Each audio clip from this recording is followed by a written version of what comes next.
All right, y'all. Toe the Line podcast with Coach Kenyatta Watson, the very best recruiting relationship builder, liaison in the business. And of course, I'm your host, Murph Baldwin. Man, you got to make sure you're at patreon.com/Toe the Line podcast so you can get those exclusive Coach K question and answer sessions and more content to follow with that. So we got one up over there, and Coach K is going in depth about a whole lot of stuff, giving you personal accounts and everything like that. So, all right, Coach, you wanted to talk about how social media is ruining the recruiting process. Can you expound on that? Yeah, I mean, basically, you're seeing a lot of kids, with these elaborate posts, and I want to thank you. I'm blessed to receive my 927th offer. I really believe that turns people off. By from people, a college, who do you mean? From a college coach, college coaches. I Okay. really believe that turns them off. From the simple standpoint, people really don't care that you have 927 offers, and I think it comes off as being extremely arrogant for you to list exactly a number of offers that you have when there are kids out there who don't have any. So now you see every single kid, I don't care where they get an offer from, blessed to receive my whatever number of offer. And it's to me, it's hurting the recruiting process. It's ruining the process. You see kids, will spend, all of this time making these elaborate commitment videos. And I'm just like, why? I understand, you want to, and the crazy thing about it is you see kids record these videos and then decommit and then do 2 and 3 videos. And I'm like, what are we doing? If you pay very close, not one of my kids in this 19 class at Grayson made a commitment video. Not one kid did it. Not one kid. And we had kids go to Alabama, Texas, Michigan, Miami, Auburn, Louisville, Georgia Tech, Duke, all over the country.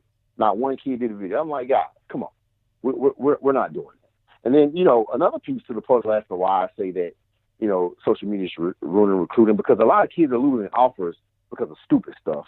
You're retweeting something that a rapper said and it's degrading women or, using, derogatory words or anything like that. And these coaches are watching this stuff. Like I tell kids all the time, we're going to use just, FBS. There are 3,200 FBS scholarships available every year. Okay. There's over, I don't know, X amount of hundreds of thousands of kids that play high school football as a senior. They're looking for reasons to remove you off of this list because it makes their life easier. And you're giving them reasons by the way you carry yourself on your social media, what you're liking, what you're retweeting, who you're following.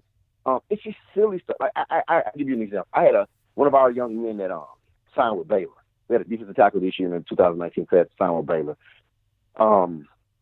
He had some weird stuff all over his Twitter. Like I like boobs. Boobs are my friend. Like silly stuff from it was a cartoon. And the coach was like, Coach, you gotta tell him to delete this stuff off of his Twitter. And I'm like, these are kids. They're not thinking about what they're doing. To me, social media is a loaded gun. You're giving a kid a loaded gun, okay, with 12 rounds in it, and they just can shoot and blow their head off at any time. And that's what's happening with a lot of kids in this recruiting process. Yeah, so to further that point, working with kids and marketing these kids, I would actually go as far as the request that I run to these kids' Twitter. And I know that you ran a whole bunch of kids' Twitters, and even beyond that, I would give people canned tweets, stuff to say, be kind of like a PR person for them, because people just do not understand the ramifications behind some of this stuff. You're talking about losing opportunity to go to the next level just because you're compulsive. You're compulsive. That's all it is. And you're seeking attention. We talked about this in, I think, one of the very first podcasts. I ran Owen's Twitter up until him getting to the end of his 11th grade before I gave him the login. That would be password. who? A lot of people who listening to this don't know. He's talking about Owen Papo. Owen Papo. 5-star cat who signed with Auburn, went to Grayson. And all of my kids, obviously Kenyatta, I'm like, no, I can't allow you guys to kill yourselves because you're impulsive. You just, you see something funny, you want to hit retweet. Or here's the biggest thing. Okay, you see a rap. You see some of these universities will put out a video. I'm going to use the University of Miami because they one where Ed Reed was, giving a speech, and he's cussing, and we got to do this, we got to do that, or whatever. And you're retweeting this stuff. Again, he's a Hall of Famer. You just can't do that. Rap videos, big songs that you really like, and they got a video, and you retweeting this stuff because it's on a highlight video, and it's using the N word or calling women, derogatory. You cannot retweet this stuff. But guess what? Kids don't know. They don't see anything wrong with it. No. I didn't say it. I didn't say it. I didn't do it. I just liked it or retweet, and they don't understand the ramifications behind it. I really wish there was some kind of hey, you can't be on Twitter until you're over the age of 18, because it's like we got to protect these kids from themselves, and it is destroying the recruiting process because, again, kids are not using it for what it's supposed to be used for. That's where the parents come into play at. So what about the education of the parents? Well, a lot of times you see some parents worse than these kids. That's what I was just about to say. You see a lot of these parents become worse than the kids on social media, and they become like they are very naggy, very aggravating, and just some of the stuff that they post and the words that they use, it's not the kid. And it's funny because guess what? You're messaging the coach using all these SET words, and the coach is like, dude, that's his dad running his Twitter. That's his whatever. And it's like, no, I didn't. When I was doing, I didn't post anything for the kids. I had to log in the past to make sure that they weren't posting anything stupid or that they weren't retweeting or liking anything. But some of these parents, man, they get on these kids' Twitters, and it's the parent, and it's the funniest thing ever, man. But it's like, you're hurting your kid because you keep messaging this coach. Hey, coach, here's a typical. Hey, coach, what's going on?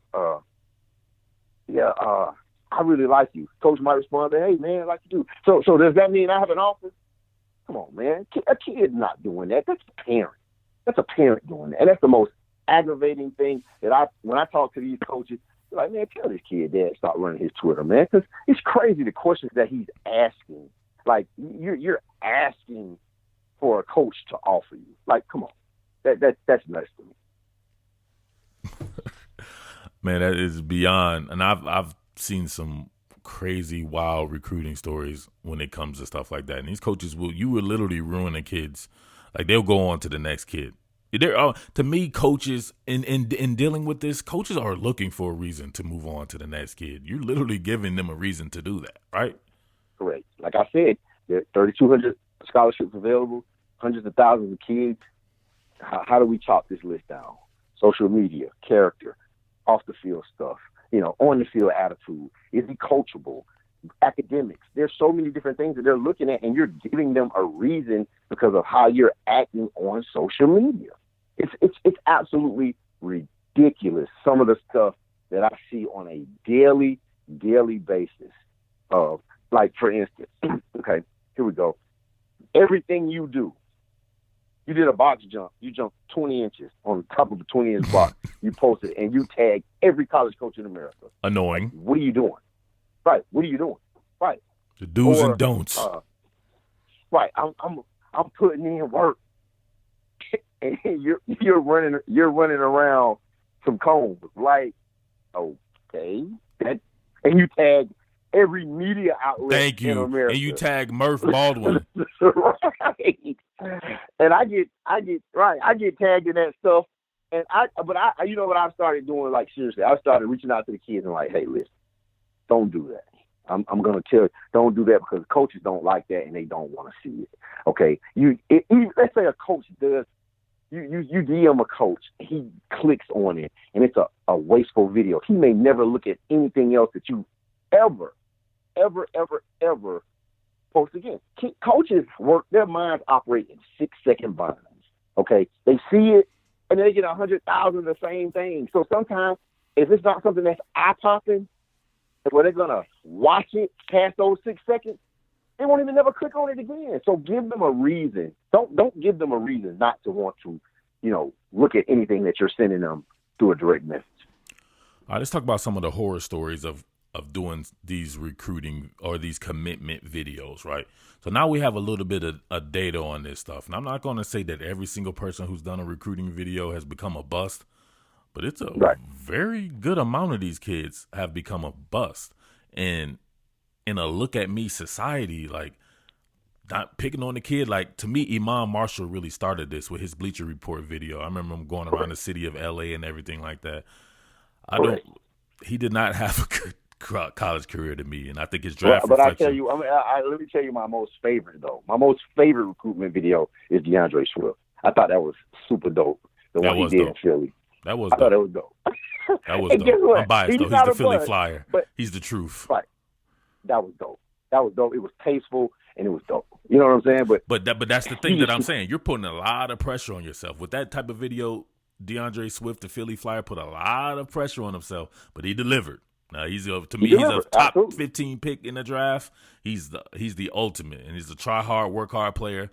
But man, we've seen some other cats like a Nate McBride, some Christmas video with Jake Fromm and Richard LeCount. Was that it? Was that Nate? Yeah. Now Nate McBride was a very, very good player, right, in high school, but he played like a lower classification ball, so right. That goes to show you from here to there. You had DeAndre Swift doing it. These guys are in the same class now that I think about it. So you had DeAndre Swift doing that. Then you had Nate McBride. But, like, you go back and look on it right now, like, what does that look like for a Nate McBride? To me, is it about the process or is it about the end result? I think too many people put too much emphasis on the process of getting recruited. Right. That's the kids don't love the outcome. They love the process of being recruited. They love the letters and the edits and the DMs from the coaches and all of this stuff. That's what they love. And guess what, man? If you're spending so much time, with this, one of our kids, he absolutely fell in love with the recruiting process. And I think you know who I'm talking about. I do. And I chewed his ass out. I'm like, dude, that ain't what we do. Like, come on, man. Like, so what? You're not, coach, man. I'm not hearing from anybody else. Dude, you're committed.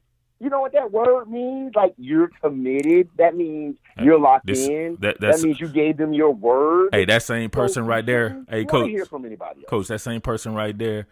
I used to do the edits for the kids. I can Photoshop them, put them in the college jersey. Man, this particular kid, I love this kid to death. He's going to be a superstar or whatever. Like, but they wanted me to do like 6 or 7 different edits for these. He didn't choose none of these schools. It was crazy. Correct.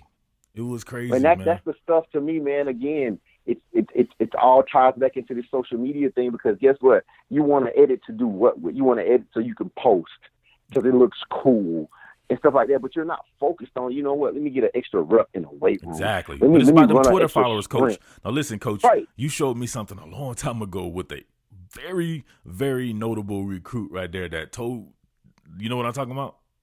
Told you he was going to want to commit to a school just for what? For followers. If I commit to this school, I'm going to get over this many followers. Like, I hate that. I hate to see when kids post, yo, help me get to 10,000 followers. God. But guess what happens? What they don't realize. When you commit to a school or you sign with the school, you lose all those followers that you had in the first place.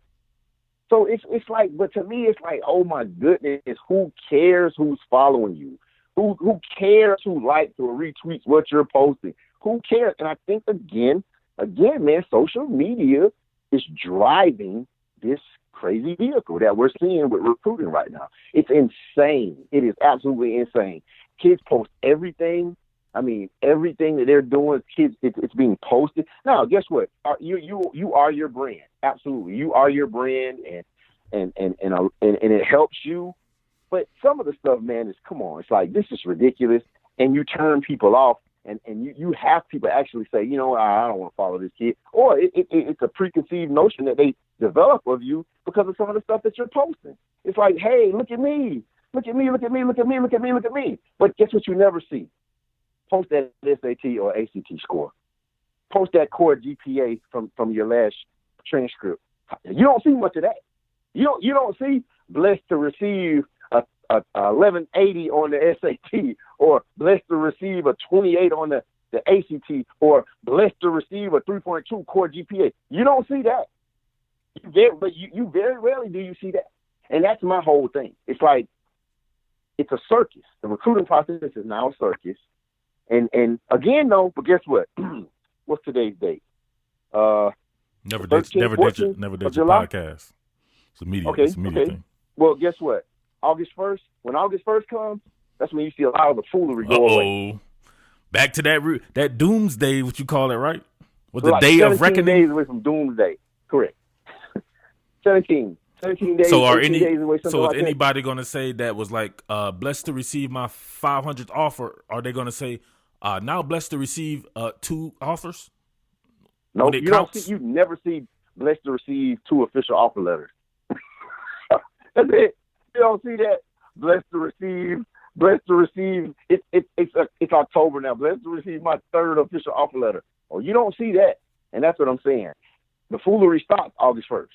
Foolery stops. All right. So, as a parent, right? You're the best person. We're not even talking about the Coach K version of this. We're talking about Kenny. All right, Cedric. Hey! Whoa! We're gonna edit that out. All right, so listen. As we're talking about Kenyatta Watson right here, how would you tell a parent to go about their kids recruiting? So we work with some parents who I thought were absolutely off the chain. Stacey Chambers, right. Steel Chambers' mother, the best person you could ever deal with.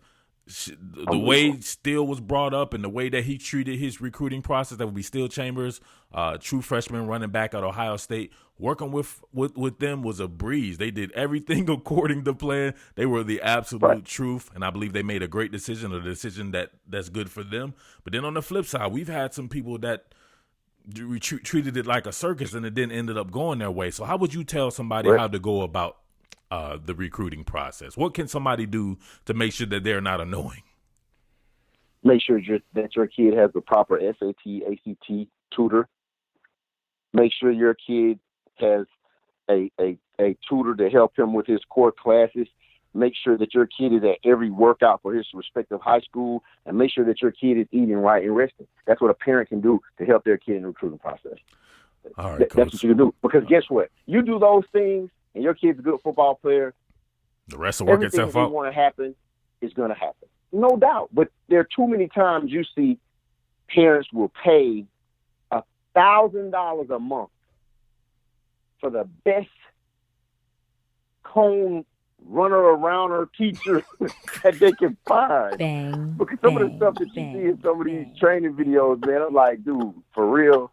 Like, never in your life, that you look like you're doing some kind of dance. Never in your life you're doing stuff. But guess what? Think about if you would spend that same $1,000, making sure that your kid had his SAT or ACT taken care of. A lot of recruiting situations. There are still kids right now that signed in 2019 class that are not on campus yet because they just waiting for their results back from the July SAT test that was just taken. Really? Okay? Yeah. Wow. Yeah. So to me, it's like, come on, man. Like, prioritize it. You know, make sure before you start doing all this other stuff, commitment videos and posting 937 blessed to receive your 937 offers. Make sure that your grades are in place. I mean, all my kids had they passed they were good with their test scores. Well, not all. 90% were good with their test scores by January of their junior year. They were done. We ain't got to worry about it. Academically, you're good. You don't have to worry about it. So there's no stress. There's no pressure. Nothing. Does that open up more doors? Does that open up more doors if you are done with that? Okay, so I'm going to give you an example. Absolutely. We had kids like Owen, Kenyatta, Wanye, Jeremiah Smith. We had guys that were receiving Ivy League offers because of their core GPAs and test scores. Really? Like, come on, man. Like, we could have did Army, Harvard, We could have did whatever we wanted to do. And that's my thing. Biggest thing to the parents is, in this recruiting process, don't ever limit yourself. Be able to do what you want to do. Because, again, some parents realize, hey, my son was blessed enough to get a college scholarship, but he ain't going to the NFL. That ain't the goal. The goal is to might be some type of engineer or whatever. So let's go to the best school that has that for us. Okay, but why limit yourself if you didn't do what you needed to do in the classroom? There's nothing wrong with that. There's nothing wrong with getting a degree from Army or Navy or Air Force. Like, are you kidding me? There's nothing wrong with that, but it's not sexy to a lot of parents. You ain't playing on the SEC network, or you ain't playing in, the big CBS ABC game of the week, or you're not on ESPN every week. So it's not cool, it's not sexy, but not realizing that, guess what? We all had to hang those cleats up, okay? And now, but you have a degree that says Harvard, Yale, Air Force, Army, Navy, some of these other top flight, academic institutes, Notre Dame, Northwestern, Boston College, Stanford. You can do whatever you want to do. You can do whatever you want to do. And football is just a vehicle. Like I tell the parents all the time, the big picture of life, football is that little small dot way up in the left-hand corner, okay? Guess what? Most people are done playing football at 22. What if you live to be 90? What are you going to do with the remaining time that you're on this earth? Use football, okay? Use football as a tool to help you get the life that you want, period. Period. It's really that simple. All right, so I knew that you were going to go in that direction, because you literally go into that direction every time we talk about football. You're always talking about the academic side of it, right? So me being a media person, I want to talk about the social media. I was just asking before you went off on this wild tangent, wanting everybody to go to Harvard and Yale and stuff like that. And if you do go to those, you could end up being a director of scouting or something for one of these websites, right? You don't even have to know much about football, but you can do that if you go to one of those schools, kids, right? If you know what I'm talking about. That we know. All right, so as far as the social media and being able to market your kids that way, what is the best way of going about that if you're a parent, right? Does social media make or break someone's recruiting? Because everybody tries to use it as a tool. But I'm saying, from a standpoint of trying to be recruited, I think people go overboard thinking that you're going to text or you're going to tweet at these coaches and you're going to get a scholarship. Like, that couldn't be further from the truth. No, but I tell you what has happened. I've had a few kids, post some really good highlights, like their huddle highlights, and will tag me in it, and I'll retweet it, and a coach will call me immediately, like, who the hell is that? Yeah, but they're calling you. Right, but the kid added me in the video. Like, some of these kids, now you're gonna get 800 million people adding you in this video. You do realize that, right? I get it. It happens every day. But I'm just saying, kids will send me a video, and I started doing this thing called Baller Alert, and it's the craziest thing ever. I'll watch the kid's video, right, and I'll be like, Baller Alert, this kid can play. I've never met this kid a day in my life, but I'm watching his stuff, and I'm like, hey, this dude has a skill set. Obviously I'm not evaluating. I'm not putting a star ranking on him or whatever. But, you look at this kid, let's see where he's from. Oh, he's from South Florida. Technically, you be doing what the people in the industry are doing, so what's the difference? No. But I'm not. You'll get what I'm saying? not, because I get what you're saying, but I'm not. So, and I'll say, yo, check this kid out. Murph Ball and this kid from, Miami, Florida, played, 8A football dominating. And dude, it's like the craziest thing. Every time I do that, kids will be like, yo, I just got offered. And I'm like, what? It's the craziest thing else. So I stopped doing it because I literally was getting like 2,000, 3,000 DMs a day with huddle videos. And I'm like, I'm not watching all of that stuff. But, I might pick one out and look at it. And if the kid can ball, I just say, hey, give him a shout out. You know what I'm saying? Hey, this kid can ball.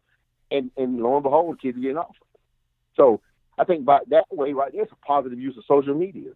But when you're adding everybody on 247 Rivals, ESPN, and Murph Ball, you, me, the pastor of your church, the first lady, you're adding everybody in the videos, and all you're doing is, you jumping over a cone.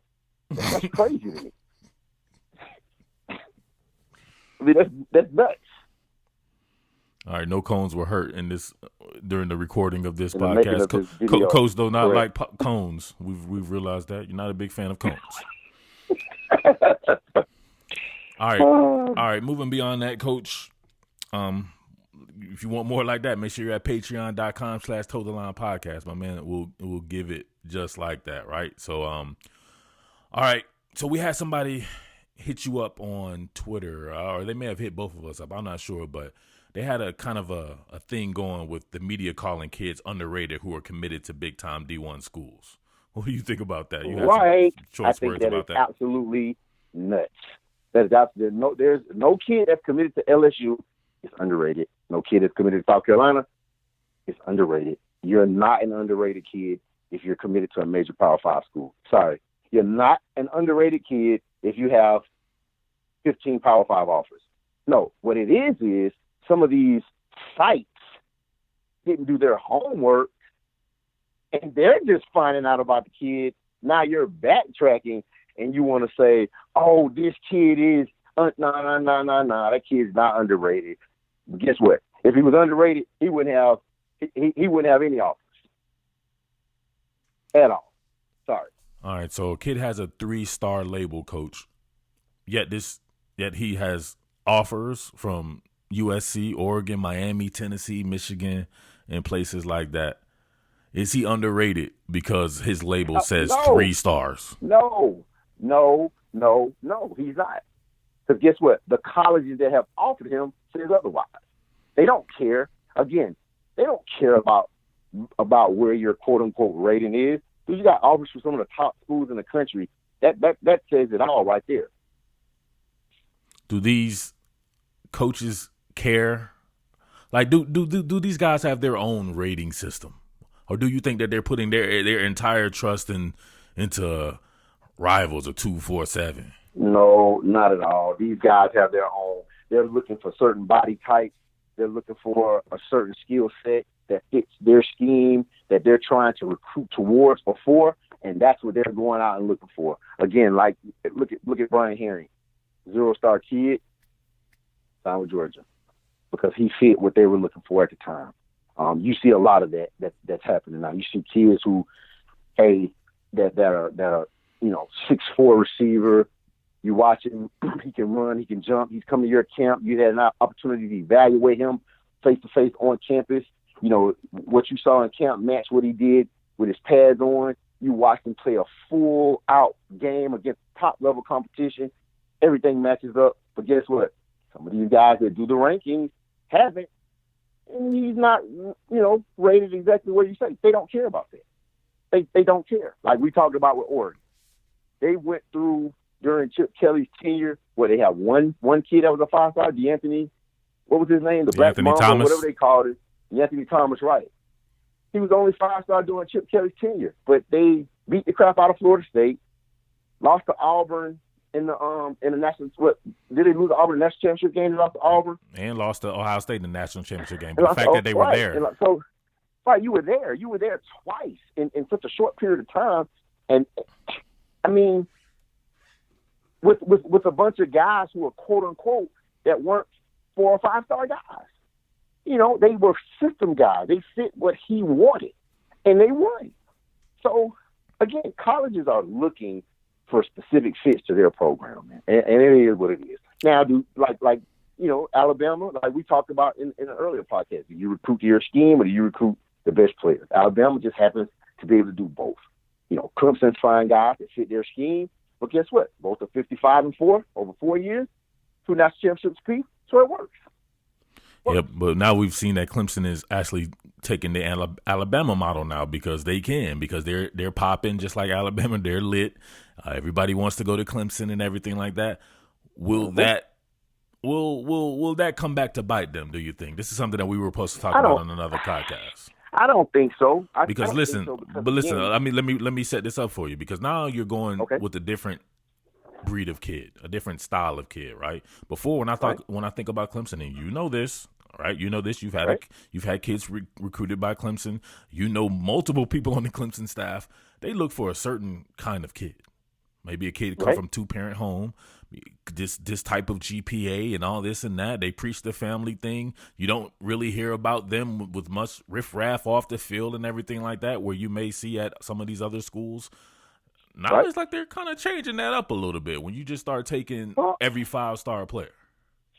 but I don't agree. I think if you look at the 5-star players that they've taken, they all still fit that model. It's just now when you win 2 national championships and when you beat Alabama the way that you beat Alabama, you wake up the echoes. You wake up, you get attention from guys that you weren't normally get. But if you look at the DJ's from a 2-parent home, Miles Murphy's from a 2-parent home. You know, so you got a lot of what they still doing. It's just a different caliber now. But at the end of the day, the thing that they continue to do better than anyone else in the country, and I don't care how well you recruit on the O-line, D-line, skill positions all the way around, if you do not get a quarterback, your program is done. And they continue to recruit and get and sign top quarterbacks. So their evaluation for the quarterback position is second to none. It's second to none. Because guess what? If Trevor Lawrence got hurt in the first game of the season this year, guess what? Chase Bryce can come in and still take you to win a national championship. There are a lot of programs that cannot say that. They cannot say that. But guess what? They understand the importance of the quarterback position, and guess what? They've done well. Guess what? Hey, when Trevor decides, if he decides he's going to leave after his junior year, you still got Chase Bryce. Guess what? Now DJ's been in the system for 2 years. Anything happens to Chase, DJ's there. I mean, they get it. They understand the importance of that quarterback position, period. And I think that Clemson does a great job with overall player development. So Correct. Nobody's have a really good staff. Yeah. But it's not just player development. It's they're off the field. They're off the field guys. And people don't understand that when you're choosing a college, it can't just be everything is not on the football field, because you only get 20 hours a week with these kids. What about the off the field guys? What about the academic development? What about the people that do you know some of those? Kids? You know some of those guys? Oh, absolutely, and they do an amazing job. They do those guys play just as big a role to me as the coaches, because again, man, they're making sure that these kids are A+ off the field as well. The most important people to me in a college football program is the training staff and the equipment staff. Those are the most important people to me, because they make sure that your kids are good at every turn. They're good. They got the proper equipment to fit them to make sure that they perform the best. They got training staff to make sure that they are taking care of these kids so that they can perform at their optimal ability. And in the training staff, the nutrition people fall into that as well. So I think that's the piece of the puzzle that people don't realize, how important these big time programs are. Look at the quarterback from Alabama when he got hurt with his ankle and he came back. Like, the procedure that he had done, only Alabama does that. Where they come in and they tie the bones together with their doctor, whoever, they tie the bone together and they help to heal like twice as fast. Guy came back and bam. So again, James the Andrews. Off the field guys, correct. But the off the field guys are more important to me, are just as important to me as the guys that call the plays on Saturdays. And again, all of that stuff, man, when you're talking to parents, I urge parents, hey, listen, when you go to these colleges, man, go talk to the people in the training room, talk to the equipment staff, see what they're doing, see what your kids put on his feet, see the type of technology that they're using to put on their head. Like, this stuff matters, but it goes beyond. It goes right over people's heads. They don't pay attention to the stuff. And that's the stuff that separates, the players between being good and great, is those little details. And I think, again, that's why Clemson, their DFO, Thad Turnipseed, is probably one of the best in the country. They have a guy that runs the Paul Journey program. He played at Clemson, was a linebacker. And they do an amazing job, man, with the off the field development of these kids. And you see it. It makes life easy when it's time to turn them over to the coaches. It makes life easy. All right, one last thing I wanted to talk about, and that was finding the perfect fit for your kid and taking the fandom out of that right there, because we've seen some complete horror stories with guys that I thought were absolutely very talented players, but they go to the wrong scheme just for the fact that there's a specific logo on a helmet that they just have to play for, right? I think about a kid like the Harold Joyner kid that went to Auburn. I remember seeing him at a camp one time. I'm like, man, this is some interesting stuff right here. This kid's like 6'4", 200 and something pounds or whatever like that, when he wants to be a running back. I'm like, only a few schools are going to be able to use this kid as a running back. And I didn't think Auburn would be one of them, right? So to me, it would come down to finding the right position for your kid as well. So me and you both have had horror stories of working with kids who want to play certain positions, and we're like, don't think you'll be playing that position in college. But here's what I tell every single parent. I don't care what you want to play. When they're gonna tell you, oh yeah, you can play wide receiver, absolutely, yep, play wide receiver till you sign and you get on that campus. Guess what? We're gonna put your butt where we want you at, and there's nothing you can do. But now it's kind of like, oh, well, you do that, I'm gonna enter the transfer portal. You see what I'm saying? Mm-hmm. So, but I tell people all the time, hey, again, from personal experience, choose the college that's best for you, minus the coaches. Okay. Pick a scheme. If going to the NFL is what you want to do, you better pick a school that has a scheme that fits your style of play. Period. And that stuff is so easy now. Instead of using social media for all of this foolishness, how about you use it to do research on that roster? How about you use it to find out like where this new offensive coordinator came from, what scheme he ran prior to where he was, before getting to the new school. And what type of players were successful, in those type of schools as well. That's where I came into play at. I was real good with being able to identify that and helping these kids make choices based on my knowledge of scheme and personnel. A lot of people don't do that. They'll go and take a guy like, I hate to be like Harold Joyner. Like, I was waiting for this kid to do something that he could possibly still do something, but he's been recruited over at the running back position. The only thing I could see him now is being some kind of H-back or something like that. And I'm pretty sure he didn't want to go to college to be that.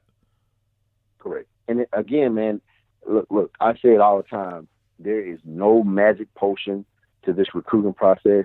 It's more luck.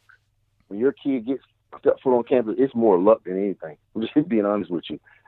You got to stay healthy. You got to do what you got to do in the classroom. You got to, there's so many minefields. It's like a minefield that the kids got to, and then you know what? You got to get on the field and make a play.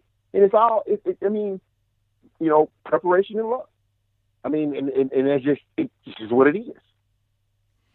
All right, a little bonus action here for the people. I want to get back on Georgia Tech right quick and some of its recruiting efforts out there. I had some people point out some stuff to me about Georgia Tech, and not necessarily its recruiting efforts, but its marketing efforts and being able to market itself as the Atlanta product, right? Just being able to ATL. What's the motto going on there? 404 the culture. 404 the culture. Correct. What type of results have they been getting back from that, according to a lot of these kids that you talk to? It's dope in Atlanta. In Atlanta it's dope, but I've talked to some kids parents around the country, and they're like, "Well, coach, can I ask you a question?" Yeah. Well, the 404 the culture thing, does that mean that they only want Atlanta kids? And I'm like, no, that's not what that means. It's just that's the area code of Georgia Tech. Yeah, but kind of like, is that just geared towards, the Atlanta kid? No, it's not. I just feel like parents shouldn't have to ask those questions. You see what I'm saying? I get it. It's catchy. It's cool. It's dope. It's lit. All that stuff like that. But those are the questions that I'm getting from a lot of the parents. What about Coach Collins in particular? He's somebody that I absolutely love. I think he's one of the top defensive minds in the country. And he's one of these few guys like a Jimbo Fisher. I think if Jimbo Fisher wanted to, he could become a defensive coordinator. I think about some of these other guys. They're just so good with both sides of the ball. I think Coach Collins knows so much about football. He could be an offensive coordinator if he wanted to. But what about his marketing prowess there, and how is that really delivering? And Jeff is absolutely awesome.